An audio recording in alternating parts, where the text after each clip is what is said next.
Nah, dari transformasi ekonomi ya, jadi kalau RPJMN ya, jadi Renstra itu, rencana strategi itu memang dia di ekonomi dulu. Kayak gitu. Jadi dia melihat kira-kira, kalau kita lihat di akar masalah status gizi ya, akar masalahnya kan itu mengenai ekonomi ya, kayak gitu. Jadi kita bisa lihat ekonominya Indonesia nanti yang sudah direncanakan itu seperti apa, kayak gitu. Jadi kalau di sini ya, di RPJMN tahun 2020 sampai 2024 itu, sebenarnya memang dia tujuannya itu bisa ini ya, bisa keluar kayak gitu ya, bisa menjadi upper middle income. Jadi bisa menengah ke atas gitu secara ekonominya. Gitu. Jadi kalau tahun sebelumnya, kalau kita lihat kebanyakan memang ya, jadi cerminannya bukan cerminan sih ya. Jadi emang rata-rata itu kan menengah ke bawah ya. Jadi walaupun misalkan ada crazy rich kayak gitu ya, yang dia punya banyak aset kayak gitu. Tapi kalau dilihat-lihat dari negara Indonesia yang masih berkembang ini, rata-rata ini masih ke status ekonominya itu, level ekonominya itu dia menengah ke bawah. Kayak gitu. Nah, di tahun 2020 ini rencananya dia akan menjadi upper middle income, jadi agak menengah ke atas kayak gitu. Nah, di sini di tahun 2036 ini, kalau ini kan 2020 sampai 2025 ya, jadi bisa menjadi negara upper middle income kayak gitu. Nah, untuk tahun 2036 ini Indonesia inginnya rencananya itu dia keluar dari middle income trap. Jadi middle income trap itu jadi negara itu tuh bisa keluar gitu ya. Jadi kalau middle income itu di middle income trap itu dia negaranya tuh berhasil mencapai tingkat pendapatan menengah, tetapi dia tuh nggak bisa keluar dari tingkatan negara yang maju. Makanya dia pengen keluar nih dari MIT ini, dari status MIT. Jadi dia bisa untuk keluar menjadi tingkatan negara yang maju kayak gitu. Nah, kalau kalian pernah dengar pidatonya atau interviewnya Bu Sri Mulyani ya, Menteri Keuangan ya, kayak gitu. Jadi sebenarnya bedanya negara berkembang sama negara maju itu sebenarnya pada asetnya. Nah, kalau negara berkembang itu dia orangnya ya, orangnya bekerja kayak gitu, asetnya tuh diam kayak gitu. Kalau negara maju itu dia asetnya bekerja. Makanya kalau sekarang itu kan udah financial planning-nya sudah lumayan ya. Jadi sudah mulai rakyat Indonesia tuh sudah mulai terbuka mengenai aset-aset seperti deposito, tidak hanya tabungan ya, deposito, reksadana, ada reksadana pasar uang, reksadana saham, ataupun dia kayak reksadana obligasi gitu ya, reksadana reksadana pendapatan tetap. Jadi teman-teman juga harus melek secara keuangan, secara ekonomi kayak gitu. Jadi jangan sampai aku ini yang ini mengumpulkan aset kayak gitu. Tapi ternyata asetnya kita tuh aset yang tidak bisa bekerja atau aset tidak bergerak kayak gitu. Jadi di sini di tahun 2036 ini Indonesia pengen nih tidak hanya dia sampai ke upper middle aja, tapi dia bisa ke dalam tingkatan negara maju.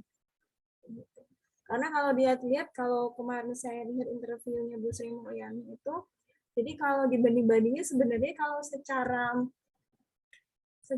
apa ya, secara kayak fasilitas kayak gitu, ya hampir-hampir lah kayak negara ini ya, negara maju kayak gitu. Cuma untuk cara berpikirnya ataupun dalam penempatan asetnya, nah itu masih belum terlalu baik. Indonesia ini masih dalam taraf yang dia memperbaiki hal seperti itu. Jadinya tahun segini 2045 ini dia produk domestik brutonya atau PDB-nya dia bisa mencapai segini nih. Jadi bisa naik nih 5,4% dibandingkan dengan tahun sebelumnya, dengan 5 tahun sebelumnya. Jadi kalau menengah biasanya kalau rencana itu kan 5 tahun ya, 4 sampai 5 tahun ya, kayak gitu. Jadi 5 tahun, 5 tahun, 5 tahun kayak gitu. Jadi karena nggak bisa ya, maksudnya kalau kita nargetin kan ada jarak pendek, ada jarak menengah, ada jarak panjang kayak gitu. Jadi ini jarak menengahnya itu dia sekitar 5 tahunan gitu ya. Jadi transformasi ekonominya Indonesia pengen keluar nih. Kalau untuk 2024 sampai 2020 sampai 2024 Indonesia pengennya masih merangkak nih atau dia masih sudah mencapai upper middle-nya. Jadi dia untuk pendapatannya menengah ke atas kayak gitu. Kalau per tahun kan biasanya ada kenaikan ya, walaupun sedikit ya, ada kenaikan UMK ataupun UMP seperti itu. Jadi ini supaya ini termasuk sebagai upaya ya untuk meningkatkan taraf kehidupan juga kayak gitu. Nah, ini 7 agenda pembangunan RPJMN yang keempat tahun 2024. Jadi ini ada 7 ya, ada 7 yang dia ditetapkan melalui peraturan presiden nomor 18 tahun 2020. Jadi kalau kita lihat di sini ya, ini memang saling berhubungan. Nggak bisa misalkan ya, misalkan kalau gizi itu lebih ke pelayanan dasar. Ya, jadi kesehatan kayak gitu dia lebih ke pelayanan dasar kayak gitu. Nah ini nggak akan bisa kalau ketahanan ekonominya juga nggak bisa kuat. Kesehatan pun juga tidak bisa kuat kalau dia masih kesenjangan di wilayahnya kayak gitu ya. Jadi kalau ekonominya senjang tentu dia dari segi wilayahnya ada kesenjangan gitu. SDM juga seperti itu. Jadi kalau SDM-nya dia nggak ditingkatkan, nggak ada pelatihan, terus tidak ada pelatihan, tidak ada seminar kayak gitu. Nah, itu kan SDM-nya tidak akan berkembang, tidak akan kompeten kayak gitu. Kalau SDM-nya nggak kompeten kayak gitu, jadi untuk masalah gizi misalkan ya, oh jadi masalah gizinya kok ini ya, kok complicated banget ya kayak gitu. Jadi kalau dia tidak kompeten, ya tidak akan tahu bagaimana cara step-stepnya gitu ya. Misalkan dia gizi buruk kayak gitu. Nah, gizi buruk ini sebenarnya harus ngapain dulu nih kita sebagai tenaga kesehatan?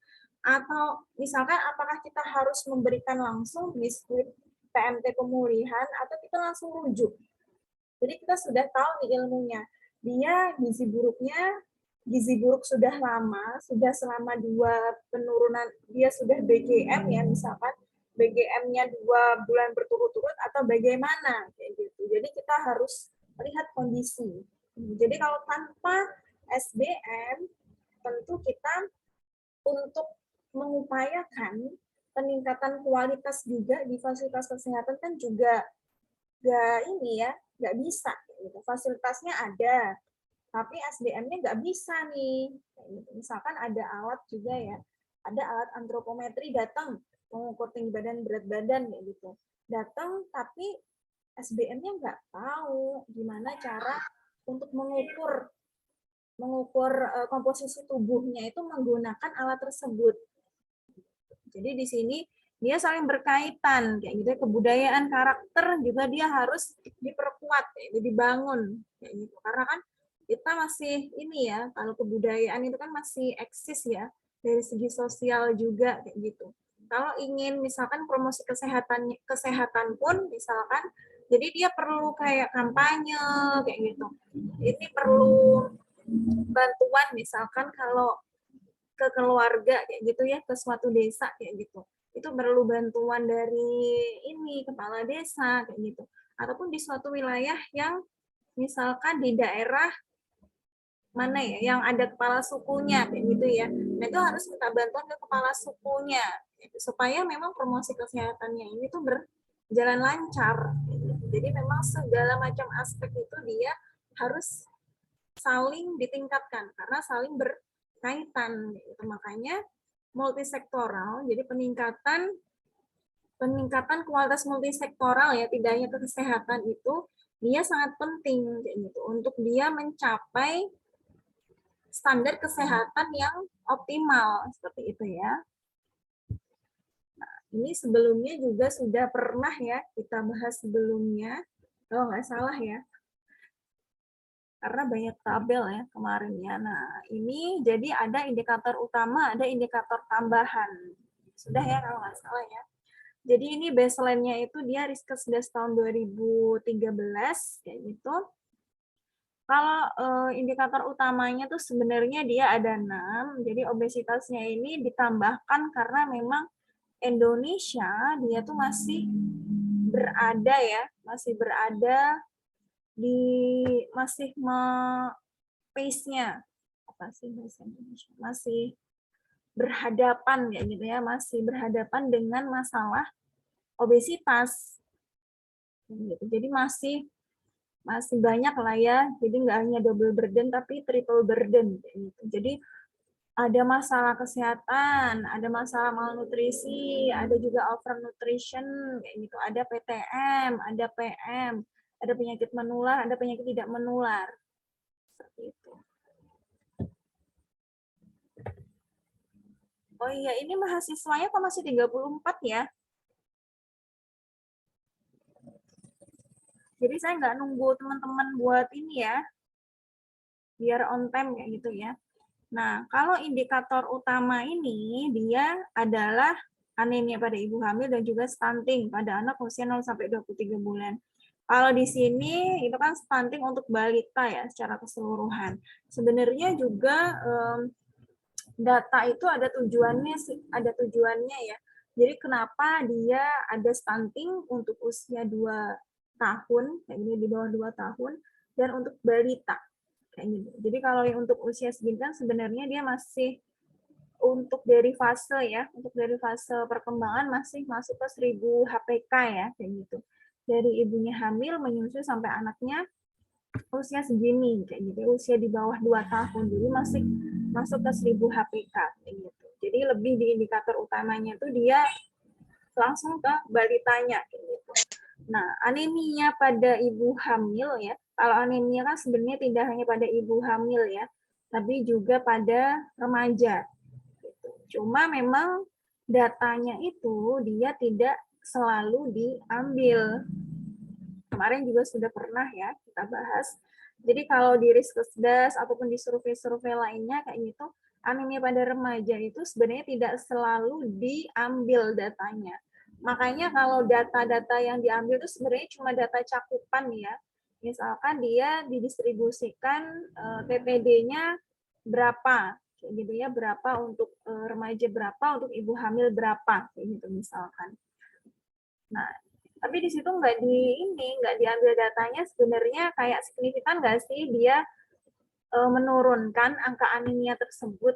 Gitu. Jadi masih perlu dikaji ulang lagi ya data tersebut ya, apabila untuk mengetahui anemia pada remaja kayak gitu. Nah, ini penurunannya selama 5 tahun ya, dari mulai ini aja lah, segini sampai segini ya. Jadi ini ada penurunan sekitar berapa nih?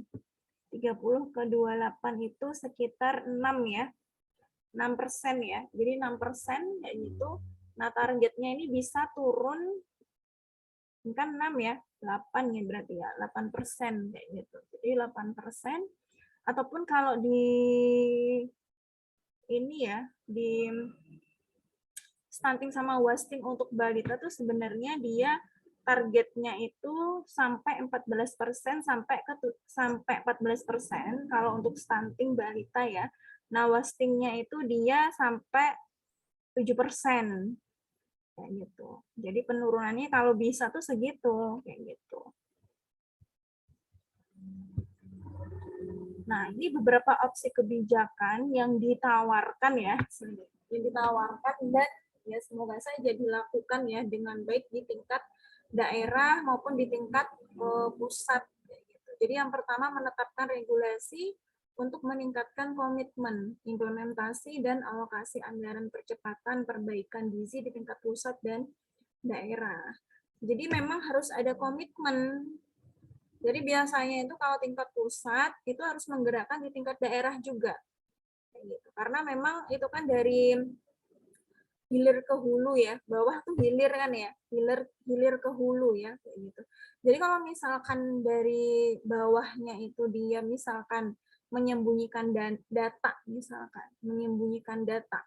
Nah, stunting itu kan, stunting, underweight itu kan kayak suatu aib gitu ya, suatu aib di suatu daerah. Jadi apabila misalkan ada berapa persen kayak gitu stunting di daerah tersebut, nah ini kayak suatu aib kayak gitu. Makanya biasanya data-datanya tuh ada yang diubah kayak gitu. Yang harusnya dia misalkan 14% ya di suatu daerah, jadinya tuh cuma 10%. Jadi memang harus ada ini juga ya, komitmen dari tingkat daerah juga, tingkat pusat itu juga. Karena memang kebijakan ini tuh bagus, bertujuan untuk kedepannya itu bisa tahu ya. Jadi untuk tahu data realnya itu berapa, nah tujuannya ya supaya melihat keefektifan dari suatu program. Terus bisa tahu nih kira-kira dari tahun 2024 sampai 2020 sampai 2024 ini itu kira-kira ada penurunan berapa persen? Apakah sudah sesuai dengan RPJMN-nya? Sudah sesuai dengan range-nya atau belum penurunannya? Kalau belum ada penurunannya, kita kan melakukan monitoring dan evaluasi ya. Jadi di sini kan mulai perencanaan ya. Jadi kalau kebijakan itu kan mulai dari perencanaan, pelaksanaan, sampai dia monitoring evaluasi. Jadi ini kita bisa nih memonitoring kayak gitu. Apakah suatu program ini dia efektif atau tidak? Masih bisa dijalankan atau tidak? Ataukah masih bisa dijalankan atau perlu pembaharuan? Jadi tema programnya tetap sama, tapi perlu pembaruan nih. Begitu. Jadi memang kalau misalkan dari daerah pun terbuka mengenai data kayak gitu ya. Terus dia dari segi ini ya fasilitasnya juga mumpuni kayak gitu ya. Implementasinya misalkan kalau yang kemarin COVID ya saya ceritakan, kalau di beberapa daerah itu kan memang dia inaktif ya. Jadi dia semi aktif kayak gitu ya kegiatan posyandunya yang semi aktif kayak gitu. Makanya akhirnya memang tidak semua balitanya itu terukur. Jadi memang pihak puskesmasnya dia jalan, jadi satu rumah gitu dia nimbang berapa balita, ada yang seperti itu, ada yang memang yang nimbang itu ibu balitanya. Gitu. Jadi seperti ini bisa kita lihat bahwasanya oh ini loh, jadi renstra-nya itu tidak hanya bisa direncanakan itu pas waktu keadaan yang normal, misalkan sebelum pandemi kayak gitu.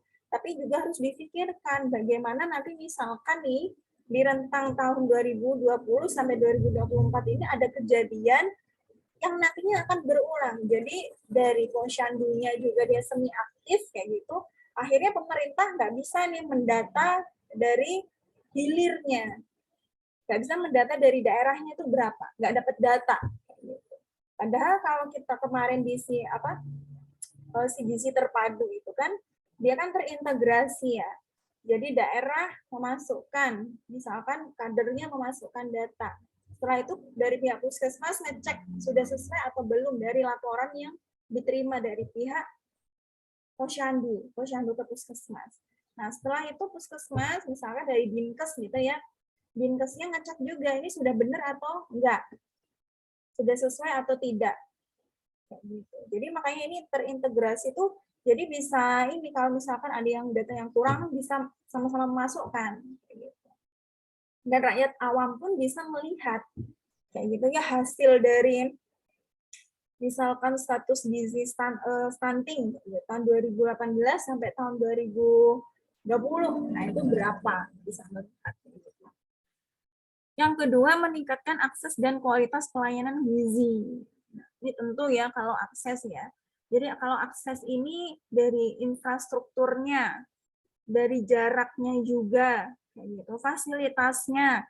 Misalkan ternyata dari satu rumah nih ya, puskesmasnya ternyata jauh banget nih dari kompleks rumah ini. Karena memang apalagi tidak memadai infrastrukturnya. Jalannya itu dia masih berkerikil dan orang-orang di sana juga jarang mempunyai kendaraan, misalkan keadaannya seperti itu. Nah, dari pihak daerah pun juga harus mensiasati.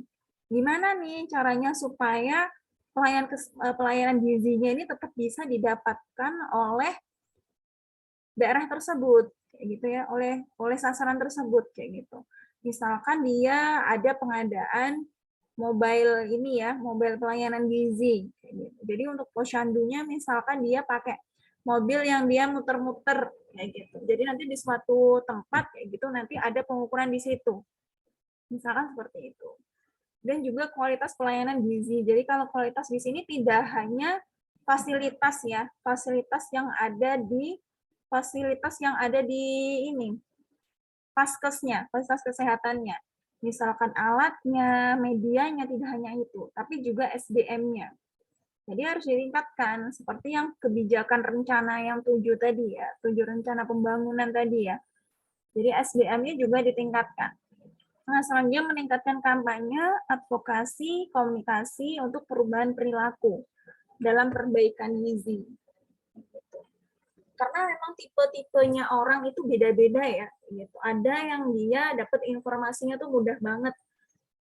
Ini dia high tech kayak gitu ya, dia up to date kayak gitu. Jadi sering dapat informasi kesehatan baik di media sosial kayak gitu ataupun dari perkumpulannya. Ada yang dia memang gaptek gitu misalkan, atau dia jarang gitu ya up to date informasi kayak gitu. Makanya perlu kampanye juga. Kampanye itu kan untuk memperkenalkan, jadi untuk biar dikenalin nih ada program baru dari pemerintah kayak gitu. Promosi, nah promosi itu hal yang selalu digaungkan. Misalkan ini programnya sudah ada kayak gitu. Terus dia selalu dipromosikan. Karena dia upaya promotif kan ya masuknya. Promotif sama preventif kayak gitu. Nah, advokasi ini masuk juga ke ini juga ya, masuk ke regulasi juga ya dia ya. Jadi kalau regulasinya dia bagus ya, regulasinya dalam misalkan ada kasus gizi buruk kayak gitu. Ini harus bagaimana nih alurnya kayak gitu. Alurnya apakah dari puskesmas dia dirujuk ke ini rumah sakit kayak gitu. Rumah sakitnya harus tahu, misalkan kalau dari puskesmas itu dia dirujuk ke rumah sakit. Kalau advokasinya nggak tahu ya, advokasinya itu masih berantakan misalkan kayak gitu. Nanti bisa jadi pihak rumah sakitnya ini angkat tangan, oh ini bukan tanggung jawabku nih, bisa dirujuk ke tempat lain nggak kayak gitu. Jadi advokasinya itu dia harus bagus. Habis ini ada masalah ini apa yang harus dilakukan. Misalkan kalau kemarin itu jadi kan ada perencanaan konsumsi, perencanaan pengadaan ini ya, pengadaan apa kemarin suplemen ya kayak gitu. Jadi suplemen jadi dari bawah nih perencanaannya berapa. Setelah itu kemana? Setelah itu diisi formulirnya perencanaannya berapa. Setelah itu diberikan ke pihak puskesmas, habis itu ditaruhnya ke Dinkes karena memang yang mengaturnya itu Dinkes ya, walaupun sebenarnya itu pusat. Nah, seperti itu. Kalau advokasinya nggak bagus, nah bingung siapa yang harus melakukan ini, tanggung jawab siapa, kayak gitu. Sama komunikasi. Jadi di sini hampir sama ya, karena ini berhubungan sama informasi ya, kayak gitu, kampanye, promosi, kayak gitu, supaya memang orang-orang itu tahu bagaimana bagaimana cara meningkatkan kesehatan itu seperti apa, meningkatkan gizi itu dengan cara seperti apa, gitu ya. Karena orang itu kan berbeda-beda ya pendekatannya ya, kayak gitu. Misalkan ada yang kalau kemarin kita di awal-awal kalian juga di pendidikan gizi juga sudah belajar ya, kayak gitu. Misalkan ada yang dia metode ceramah, ada metode apalagi itu wawancara, ada metode yang dia diskusi kayak gitu. Ada metode snowball. Itu kan beda-beda ya tujuannya ya. Walaupun sebenarnya sama, dia menyampaikan informasi, tentunya metode itu dipilih disesuaikan dengan respondennya. Misalkan kalau di media televisi tentu dia lebih ke ceramah gitu ya. Jadi dia media komunikasi satu arah kayak gitu. Terus yang untuk ibu-ibu ini, untuk ibu-ibu kader misalkan. Nah, ini dia metodenya apa nih? Kayak gitu, metode apa tuh kemarin saya lupa metode yang dia memperagakan tuh namanya apa ya? Masih ingat nggak? memperagakan action kayak gitu ya, acting kayak gitu tuh metode apa? Masih ingat nggak? Jadi misalkan ibu ini ada yang memperagakan jadi ibu kader, yang satunya memperagakan jadi ibu apa? Ibu ahli gizinya, yang lain memperagakan jadi ibu-ibu yang suka gosip. Itu namanya metode apa? Role play, Ibu. Ya, role play ya. Jadi dia role play, bermain ini ya, apa sih namanya? Role itu, aduh bahasa Indonesianya. Ya itulah ya, role play ya, kayak gitu. Jadi dilihat dari respondennya seperti apa. Karena memang kita kan punya target ya, kayak gitu. Kalau misalkan kita ke ibu-ibu terus kita sesinya sesi ceramah kayak gitu ya, yang ibunya dia bosenan kayak gitu ya, berapa menit sudah ngobrol sana sini kayak gitu. Akhirnya kan informasi yang kita berikan juga nggak masuk kan ya. Ya, kalian nanti juga perlu penting ya mengetahui seperti itu. Oh, ini respondennya dia responden yang misalkan dia sasarannya S1 gitu ya, sama-sama S1 gitu yang diberikan informasi. Tentunya ceramah saja juga sudah bisa, informasi itu akan didapat oleh mereka. Dan selanjutnya membangun sistem informasi dan bukti terkait gizi untuk menyediakan sumber data yang kredibel dalam pengambilan keputusan. Nah, ini pakai survei juga bisa ya, atau dia pakai si gizi terpadu yang tadi. Jadi pelaporannya itu ada, bukti fisiknya itu ada. Kalau cuma diomongan saja ya gimana cara kita dalam memutuskan suatu kebijakan. Renstra ini dibuat karena memang sebelum-sebelumnya itu ada data. Data yang tahun sebelumnya itu dia misalkan stuntingnya tadi 30%. Nah, 30% ini realnya ya, realan ya. Jadi kan memang ada data itu kan yang ada yang over ini ya, over reporting, ada yang under reporting. Kalau data-data stunting itu biasanya kebanyakan data gizi, data kesehatan tuh beberapa lah ya, bukan beberapa sih. Kebanyakan masalahnya itu under reporting kayak gitu. Jadi masalah kesehatan yang ada di masyarakat dengan data yang tertulis itu sebenarnya bisa jadi under reporting gitu ya, tersampaikannya nggak sesuai karena memang banyak faktor ya. Nah, di sini kalau ada bukti fisiknya, ini ada angkanya nih. Ada angkanya dari dia masalah gizi remaja, masalah gizi balita, ibu hamil, ada kematian ibu aki ya, angka kematian ibu, angka kematian bayi, ada datanya nih kayak gitu. Nah, kalau ada datanya, dia bisa mengambil keputusan. Nah, sebaiknya apa nih yang perlu saya perbaiki? Apakah ternyata distribusi cakupan dari tablet tambah darahnya itu belum 90%, belum 100%, ataupun dia program yang untuk pertumbuhan ya, untuk monitoring pertumbuhannya tidak bagus kayak gitu ya. Untuk mengetahui ini ya, untuk mengetahui stunting, underweight, wasting kayak gitu ya. Apakah tidak bagus upaya dalam memonitoring pertumbuhan kayak gitu. Jadi kita bisa melihat ya dari bukti fisiknya ini sebenarnya apalagi dari cakupan ya, misalnya cakupan program ini. Sebenarnya perlu diperbaiki itu apa? Ya semoga aja RPJMN kan selalu ini ya nanti ya 2024 nanti habis, nanti diperbarui lagi melihat dari data hasil dari RPJMN tahun 2024. Kira-kira dari range-nya tadi, dari apa namanya, targetnya tadi sudah tercapai atau belum. Nah, gitu. Yang terakhir, ini memperluas keterlibatan multisektoral ya. Ini tentu gizi spesifik, gizi sensitif. Kalau yang non kesehatan namanya program gizi apa? Sensitif atau spesifik? Yang non kesehatan. Spesifik. Apa? Coba tadi. Apa? Yang non kesehatan itu termasuk gizi sensitif atau gizi spesifik. Spesifik. Ya, spesifik kayak gitu. Persenannya juga dia paling banyak gizi spesifik itu, sekitar 60 sampai 70%. Gitu ya. Seperti yang rencana pembangunan tadi kayak gitu, pelayanan dasar itu dia tidak akan tercapai kalau tidak ada bantuan dari peningkatan kualitas, peningkatan perekonomian, peningkatan SDM. Itu tidak akan meningkat gitu kesehatan.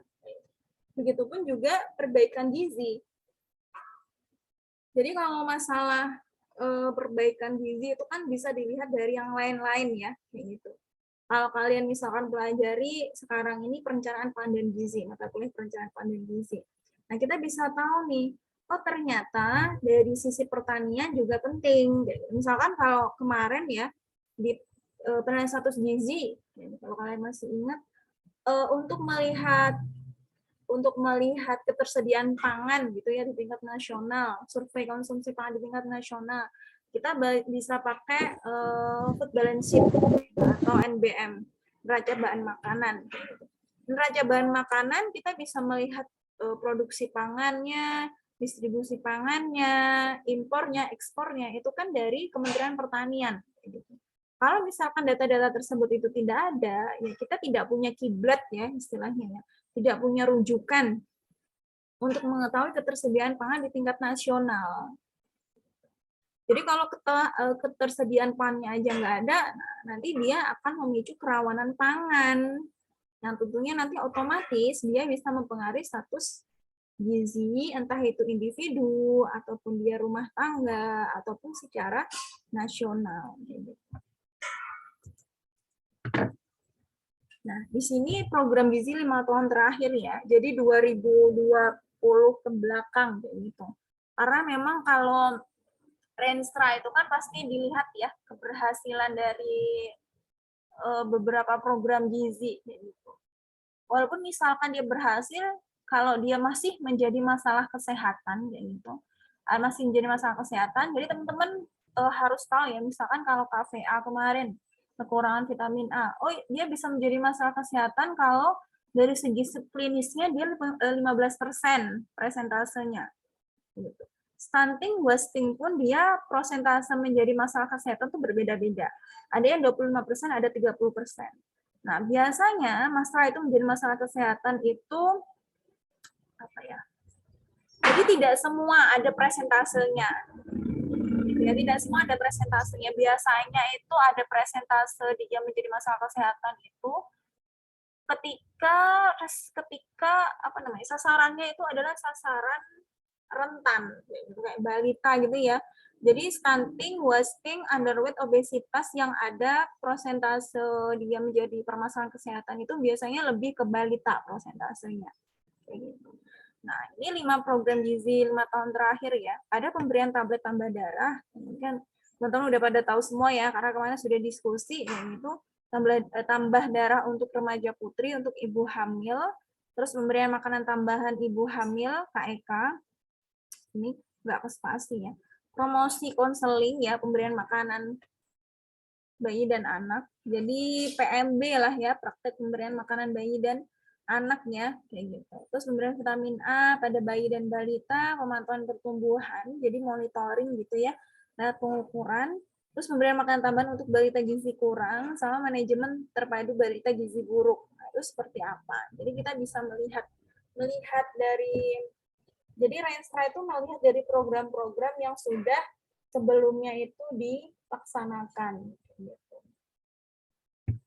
Nah, tantangan dari perbaikan gizi itu seperti apa dari 5 tahun terakhir? Gitu. Yang pertama itu adalah diet yang tidak adekuat dan kerawanan pangan berkontribusi terhadap kekurangan gizi dan obesitas.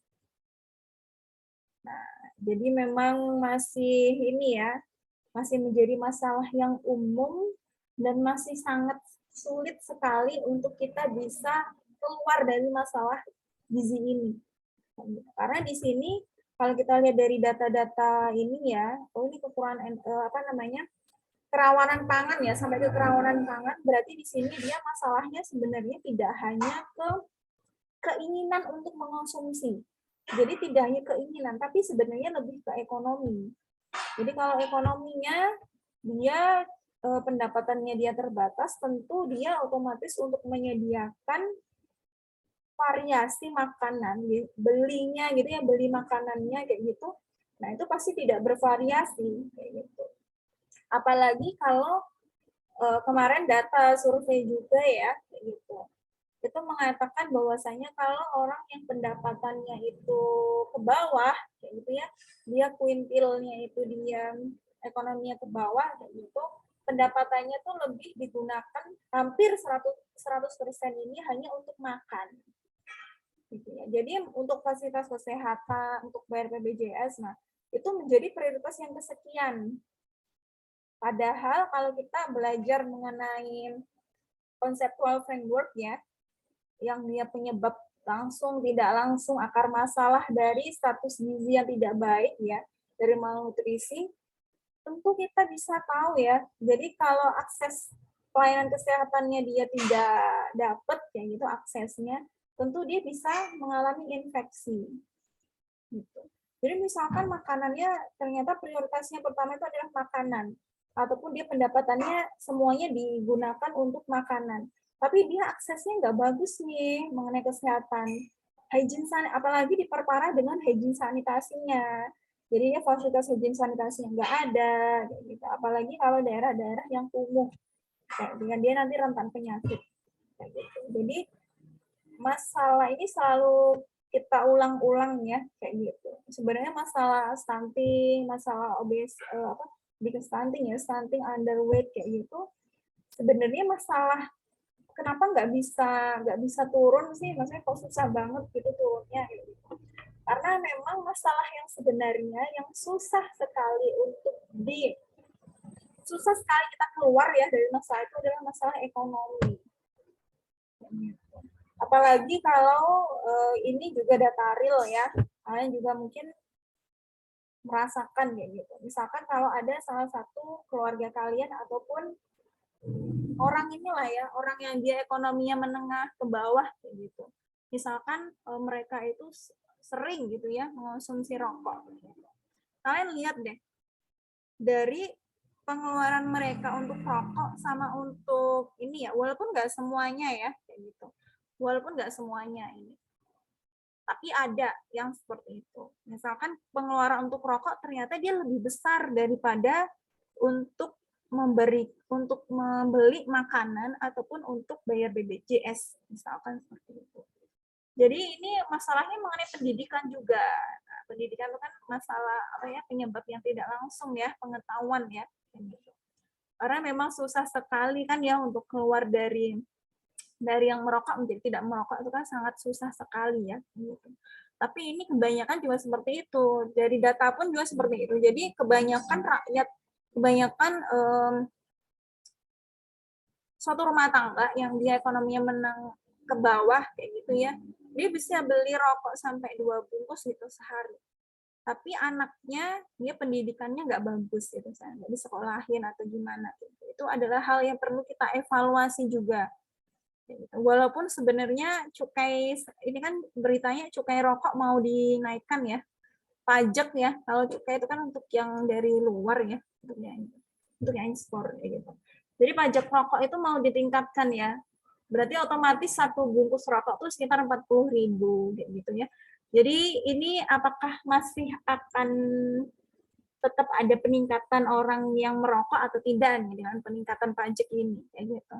Karena memang susah ya, misalkan kita tiba-tiba pemerintah gitu ya, tiba-tiba mengambil keputusan kawasan bebas rokok, pokoknya Indonesia tuh nggak boleh merokok, gitu. Itu kan susah ya. Karena nggak bisa langsung 1-2 hari atau mungkin 1 tahun mengambil keputusan itu. Gitu. Karena masih banyak orang yang ekonominya kan bertumpu ya pada tembakau kayak gitu. Nah, di kemana-mana ya ceritanya ya. Gitu. Jadi di sini dia sekitar 45,7%. Nah, dia hampir setengahnya ya, tingkat kecukupan energinya tuh sangat kurang. Gitu. Jadi dia AKE-nya, angka kecukupan energinya tuh kurang dari 70% ya, kalau sangat kurang ya. Gitu. Nah, untuk angka kecukupan proteinnya yang dia kurang dari 80% itu sekitar 36,1%. Dan yang dia berkontribusi obesitas itu yang ini juga ya, masuk juga ya. Karena dia 95% usia lebih dari 5 tahun mengonsumsi sayur dan buah itu kurang dari 5 porsi per hari. Jadi usia remaja ya, kayak gitu ya.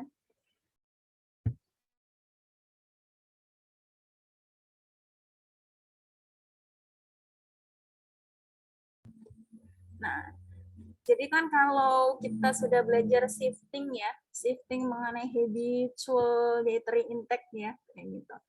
Jadi sudah banyak orang yang dia mengonsumsi pangan olahan. Ya pangan olahan tuh sebenarnya juga nggak masalah ya, karena memang semakin ini ya, semakin berkembang kan ya teknik pangan kayak gitu.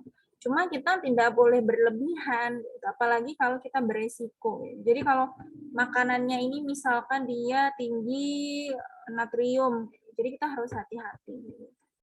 Yang selanjutnya tentu kerawanan pangan ya, tadi sudah kita bahas mengenai ketersediaan pangan, entah itu di tingkat rumah tangga ataupun di tingkat nasional.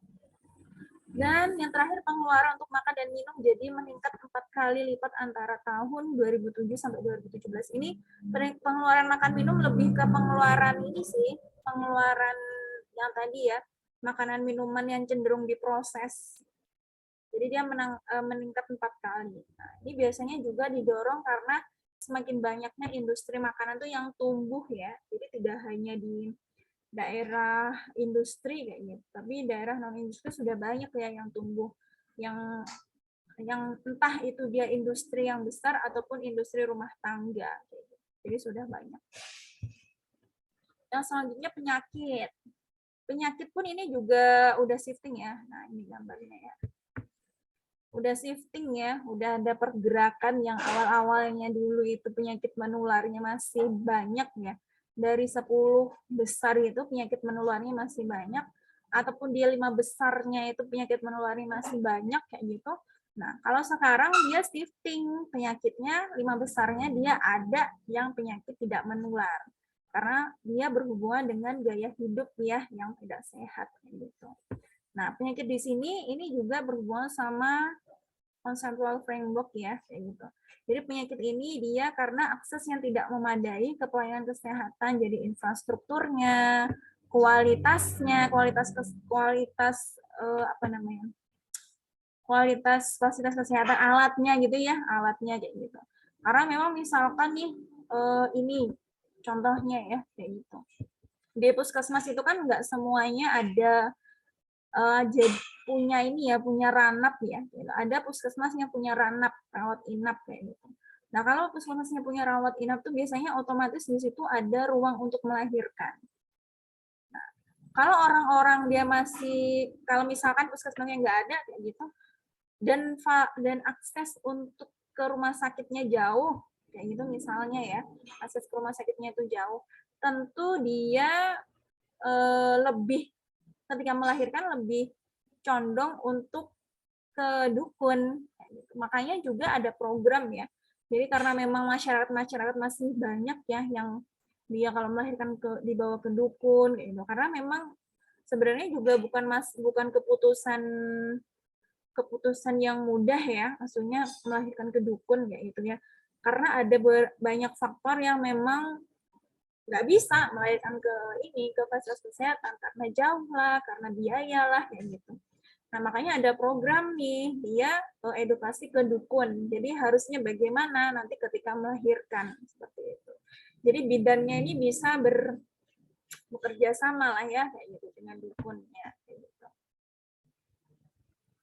Nah ini ada shifting ya dia ya, penyakit infeksi terus menyebar dan memiliki keterkaitan dengan kekurangan gizi kayak gitu.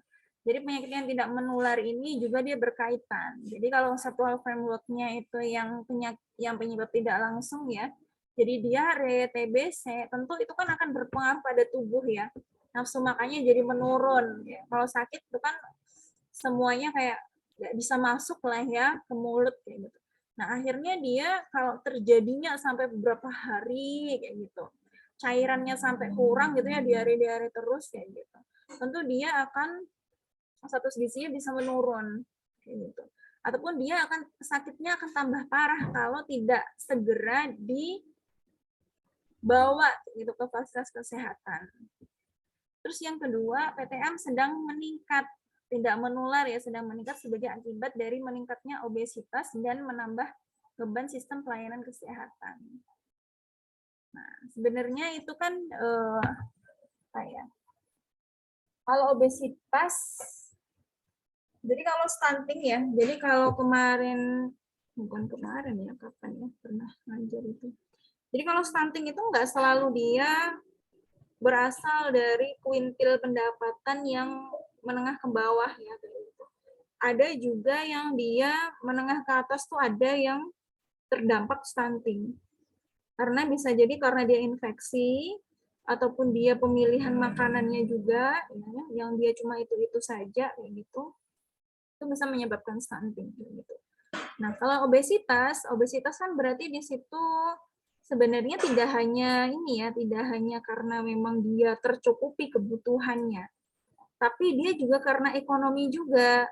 Misalkan dia ternyata cuma bisa konsumsi tinggi karbohidrat atau tinggi kalori dibandingkan dengan adanya sumber protein, lemak, vitamin, mineral. Jadi konsumsinya sehari-hari cuma nasi sama tempe gitu misalnya. Nasinya banyak gitu, tempenya cuma satu gitu. Jadi sudah nggak sanggup nih. Gitu. Jadi obesitas ini dia masalah tidak hanya pada ekonomi menengah ke atas, tapi juga menengah ke bawah juga. Jadi ya semuanya aja lah ya disimpulkan ya. Stunting itu juga ada yang dia menengah ke atas itu ada ya. Jadi nggak semuanya stunting itu dia terjadi pada masyarakat yang mempunyai ekonomi menengah ke bawah. Jadi tantangannya itu ya. Jadi kayak sumber dayanya kita harus menangani PTN sama PM kayak gitu.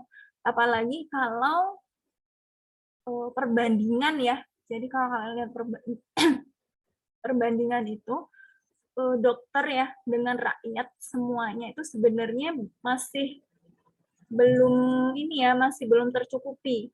Tapi kalau dokter umum, jadi yang sebenarnya yang kurang tuh sebenarnya kayak dokter spesialis gitu ya. Kalau dokter umum sebenarnya sudah banyak, kalau yang spesialis itu yang masih kurang ya perbandingannya. Nah, ini perbandingan tahun 90 sama 2007 ya. Nah, kalau di sini nih, ini kan dia lebih ke ini ya, yang menular ya, yang infeksi menular ya. DBC, dia reinfeksi kayak gitu. Nah, kalau di sini dia sudah ada yang ini nih, penyakit yang tidak menular nih, stroke, diabetes, kayak gitu. Jadi sudah ada nih penyakit-penyakit yang tidak menular yang di sini, kalau di sini dia masih di urutan bawah ya, masih di urutan bawah kayak gitu. Berarti di sini sudah ada shifting gaya hidupnya, gitu. Tentu ya. Jadi semakin ke sini tentu teknologi semakin berkembang, gitu. Tapi juga kita harus mengingat bahwasanya gaya hidup itu harus seimbang kayak gitu ya. Jadi misalkan kayak makanan-makanan berproses yang diproses cepat kayak gitu ya, ataupun makanan-makanan yang kita tinggal pesan, kita nggak perlu kesana kemari kayak gitu. Akhirnya kita aktivitas fisiknya kurang. Misalkan kita tahu bahwasanya itu memberikan dampak positif juga ke kita, nggak perlu panas-panasan misalkan kayak gitu. Tapi kita juga harus tahu kalau misalkan kita makanannya itu selalu selalu pesen kayak gitu, nggak mau masak juga misalkan, nggak mau masak nggak apa-apa sih sebenarnya kalau punya uang banyak ya. Terus kita nggak mau olahraga misalkan, kayak mager kayak gitu, nanti juga akan berpengaruh ke kesehatan kita. Ya, jadi perkembangan teknologi itu perlu kita syukuri ya, tapi kita perlu ingat, jadi harus seimbang ya, gaya hidup ya, itu harus seimbang. Ini dua tantangan terakhirnya ya, itu ada PMBA dan juga perekonomian, demografi, gender, sosial budaya, iklim kayak gitu. Jadi PMBA itu pemberian makanan bayi dan anak, misalkan dia lebih ke pemberian MPASI yang tidak sesuai. Tidak sesuainya ini bisa dia terlalu lambat, misalkan dia sudah 10 bulan baru dikasihkan MPASI. Tentu juga nggak bagus ya, karena kebutuhannya ini sebenarnya sudah meningkat pas waktu usia lebih dari 6 bulan. Jadi harus diberikan MPAS itu lebih dari 6 bulan. Ataupun dia teksturnya nih yang tidak cocok dengan umurnya. Nah, misalkan dia umur 6 bulan, 7 bulan kayak gitu ya, sudah diberikan makanan keluarga, tentu dia juga bisa cenderung nanti ya beresiko untuk kena infeksi gitu, diare atau apa gitu ya. Yang keempat, perekonomian yang berubah. Demografi, relasi gender ini lebih ke sosial budaya ya. Sosial, ekonomi, dan budaya. Nah, gitu.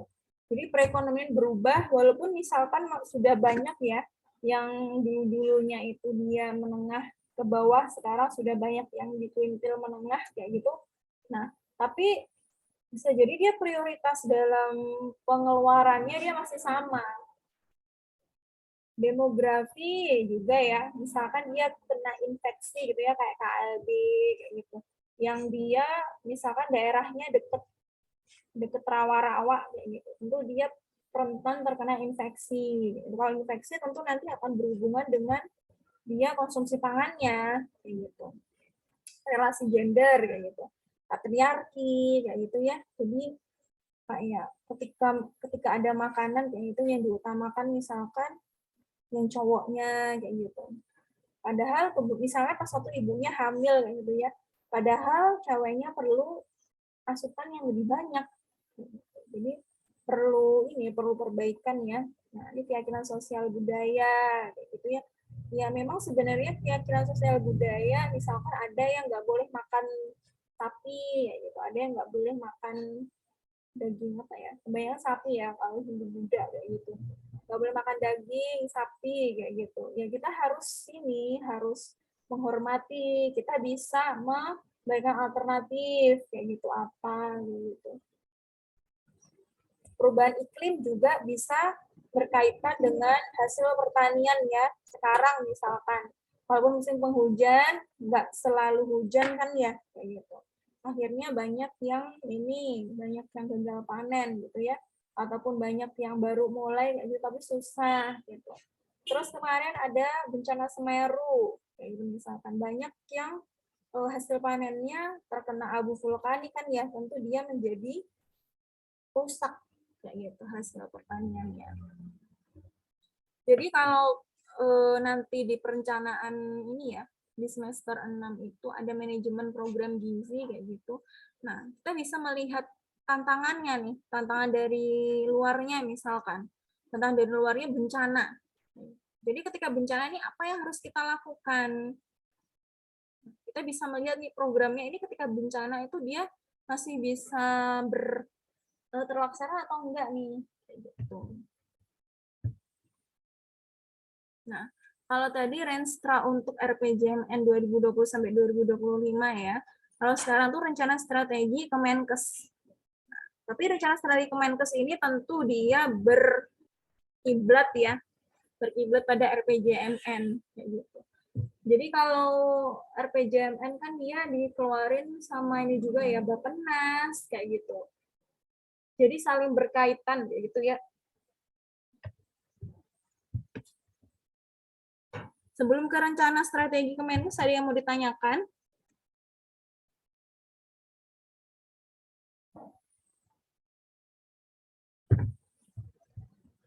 Ada ya. Ini sasaran strategis Kemenkes ya. Jadi ada tujuan sama sasarannya. Jadi tujuannya ini ya karena dia dari Kemenkes lebih ke kesehatan ya. Jadi untuk siklus kehidupan, jadi mulai dari ibu sampai dia ke lansia ya kalau siklus kehidupannya. Jadi dia ditingkatkan derajat kesehatannya, pelayanan kesehatan dasar kayak gitu. Jadi dia Vayankesnya bagaimana, rujukannya dia harus jelas kayak gitu. Peningkatan pencegahan pengendalian penyakit dan juga kedaruratannya. Kedaruratan bisa dia dihubungkan sama rujukan juga. Gitu. Jadi misalkan dia tiba-tiba ada KLB kayak gitu ya, nah itu harus bagaimana? Gitu. Apakah harus di lockdown ya, gitu, atau harus di istilahnya karantina ya, atau bagaimana? Itu harus jelas ya. Yang keempat, peningkatan sumber daya kesehatan. Jadi sumber daya ini tidak hanya sumber daya manusia ya, tapi juga alatnya juga. Kayak gitu. Jadi dia akses alat-alat kesehatan, mutu kefarmasian, obat-obatan, kayak gitu. SDM-nya juga harus sesuai ya, kayak gitu. Keahliannya, kompetensinya, itu harus sesuai dengan bidangnya juga. Sama pembiayaan kesehatan ya, makanya sekarang juga sudah ada BPJS ya. Terus yang kelima, ini adalah peningkatan tata kelola pemerintah yang baik, bersih, dan inovatif. Ini tentu dia berhubungan sama lingkungan ya, lingkungan ataupun lebih ke ya lingkungan lah ya, sosial budaya ya, kayak gitu. Nah ini tujuannya dia bisa meningkatkan sinergisme pusat dan daerah. Jadi lebih ke advokasi juga ya, karena ini tata kelola ya. Jadi advokasi, terus apa lagi? Administrasinya juga kayak gitu. Terus yang ke-8, meningkatkan efektivitas pengelolaan Litbangkes dan sistem informasi kesehatan untuk pengambilan keputusan. Ini seperti yang RPJMN tadi ya. Karena dia juga berkiblatnya sama RPJMN ya. Kayak gitu. Jadi dia ada sistem informasi terpadunya kayak gitu juga. Ini juga kalau kelayakan hidup juga ya, misalkan oh ini tata kelola kenapa masuk ke sini kayak gitu. Misalkan kalau di Surabaya dulu kan banyak ini ya kayak gersang gitu ya, masih sedikit dia tumbuh-tumbuhannya. Nah, sebenarnya apakah perlu sih tata kelola pemerintah gitu? Banjir lah, pembuatan gorong-gorong lah, terus dia peningkatan sungai apa sih? Taman landai kayak gitu ya, supaya dia menyerap air, terus dia pertamanan kayak gitu. Terus sebenarnya fungsinya apa sih kayak gitu kalau di perkotaan kayak gitu. Tentunya pemerintah itu tidak hanya bertujuan memberikan membuat hal-hal seperti itu tuh tidak hanya tujuannya untuk keindahan.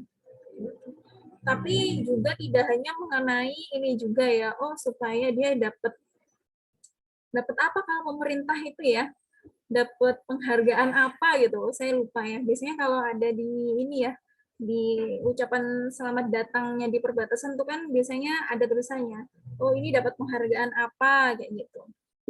Penghargaan apa ya? Saya lupa.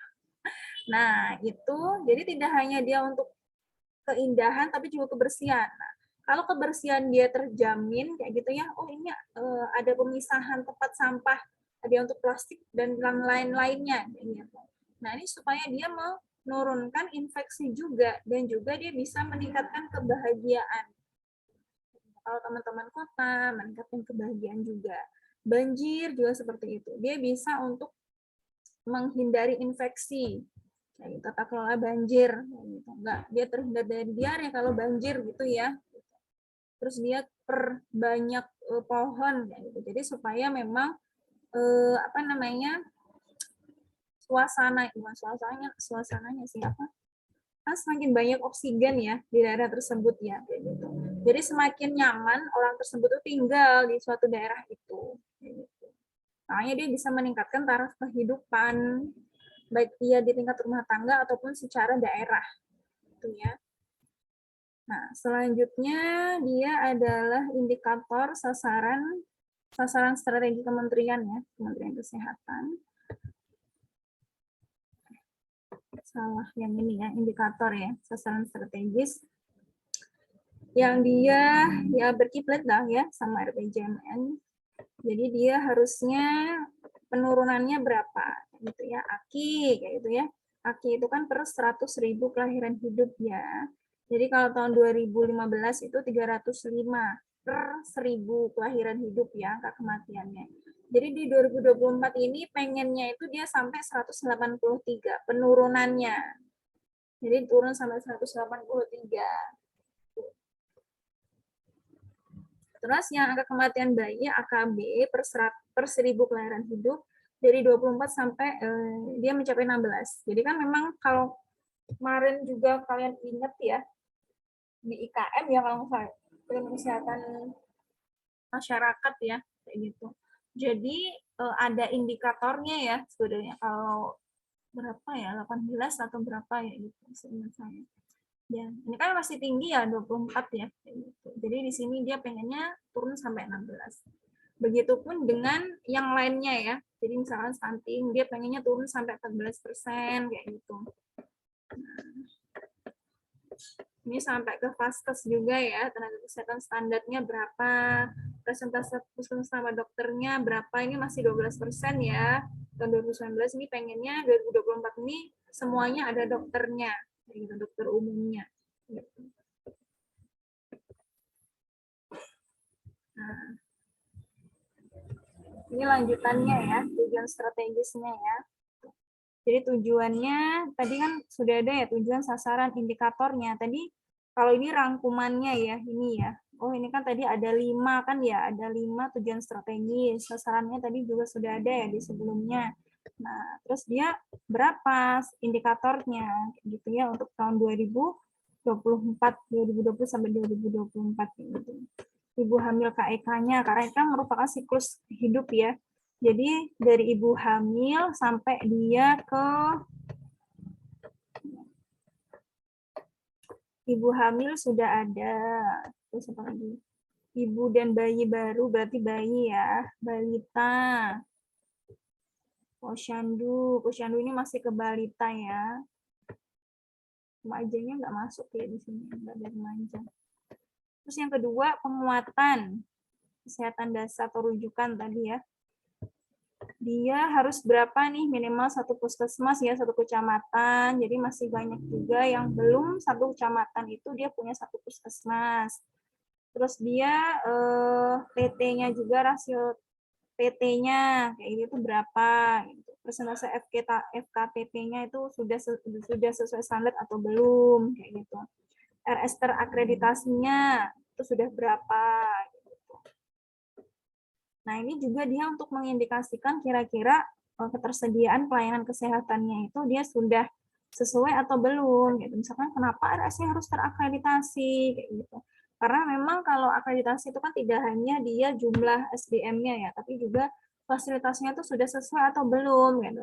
Misalkan kalau rumah sakit daerah sama rumah sakit provinsi, tentu dia standarnya itu kan beda ya. Makanya biasanya kalau rumah sakit daerah tuh nggak bisa, biasanya dirujukkan ya di rumah sakit provinsi ataupun rumah sakit khusus kayak rumah sakit tulang ataupun rumah sakit paru-paru kayak gitu. Jadi pengendalian penyakit atau pencegahan. Nah, ini contohnya TB ya. Jadi penurunan infeksi ya. HIV/AIDS-nya juga menurun ya, sekitar 0,18% tahun 2024. Kedaruratan masuk nomor 3 ya. Neural tube defect ya, ini ya, NTD-nya itu maksudnya. Jadi dia enggak apa namanya? Kalau dia bayinya kekurangan asam folat ataupun dia kekurangan zat besi gitu ya.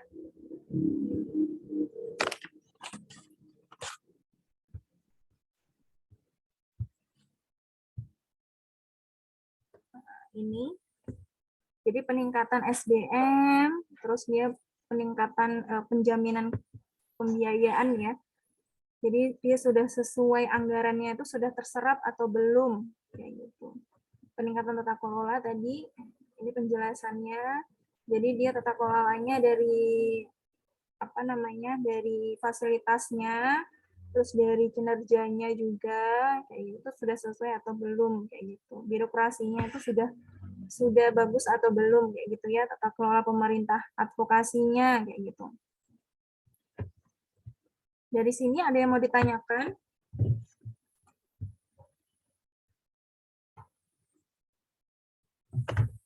Kalau tidak ada yang mau ditanyakan, jadi ini penugasan untuk minggu depan ya. Jadi nanti kalian bentuk kelompok 2-3 orang. Jadi nanti cari 2-3 jurnal terkait topik permasalahan gizi di negara berkembang. Jadi nggak hanya di Indonesia ya, saya mengharapkan tidak hanya di Indonesia karena selain Indonesia lah ya, karena kita kemarin juga sudah banyak membahas mengenai masalah gizi yang ada di Indonesia. Jadi kalian bisa mencari-cari jurnal dari negara lain, negara yang berkembang gitu ya, bukan negara maju gitu. Nah, nanti isi PPT-nya nanti kalian bisa membahas mengenai masalah gizi yang dihadapi, nah, menuliskan prevalensinya berapa, misalnya selama 5 tahun terakhir, bisa kurang atau bisa lebih. Jadi jurnalnya, misalkan jurnalnya ini dia cuma ini, cuma tahun 2013 aja prevalensinya.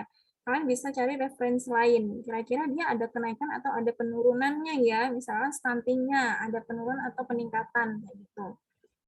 Terus ada tantangan di situ sama rencana strategis pemerintah dalam menurunkan atau meningkatkan status kesehatan itu seperti apa gitu.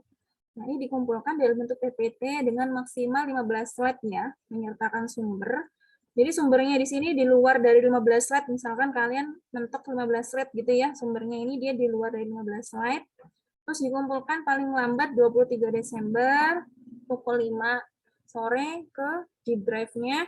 Nanti dibuatkan oleh ini ya, dibuatkan oleh PJMK masing-masing. Sebentar.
Oke, ada yang mau ditanyakan dari penugasannya ini?